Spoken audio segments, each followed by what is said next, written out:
Tú nãy hiến giọt cột phây à cần mấy cả giòn dar xong bật lệ mi sầm hì ria các pha panen raincoat hain rõ sur nó sẽ mà hay raincoat hain col zong gan hồ don đi giọt cột còn cần không thấy phê pa thì hiền raincoat hain cần cái là gì hết luồng cần tia cần chuộc mấy là quá bộ lọ em bảy nó có thành rau nó này cái pha pa rồi là nhỉ những túi nó sát hiện em mà thợ sang đổ tu tắc tắc nhỉ mà tu cái trang hiện total lockdown MC area hăng trần lệ đô na phải tổ lỗ em mà sẽ kan him tlan na tur nia sarkar thunei tu tin an hria ta wangin pui chuan an thu kan som le ngai ni mai a zanin po hi re hle ni COVID-19 ral thoi ro se rồi te nuông em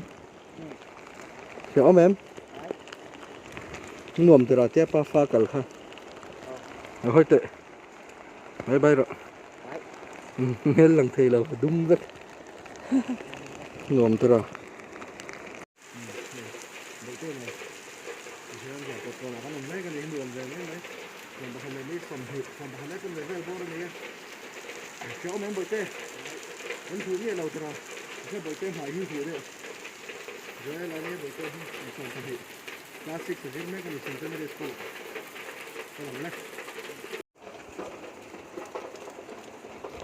lệ thân ta thân hồ đón mấy cái này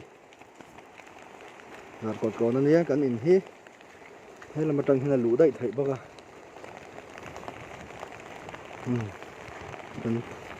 cần sung cái chân rây mình chỉ tỏ có tầng thong á tụi sao về rồi cái ball lên á nó bằng sinh ball phải tỏ nuôi ball mấy cái ball là những cái lầu chua cái này lại hi LPS hay gì á camera phụ đôn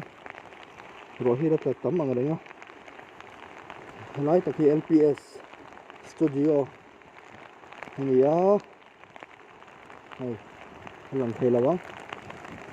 cô lại cô ở trên xã về liền tí này thì khang cô lại cả lăng khoan đổ quỳ ven thar te vai và còn te bộ với cái này xuống lại hiền thì đi gần pe ngang ngó lại hi hotel là Himsa gì à John Salaiso hotel thar sự quý lên mà lúc khăn là mình rana không phải thao cột mấy hay hotel Galaxy này hotel Galaxy nó riêng thay về trên ông lúc mà mình xe cái dễ lắm xuống thì lại ice cream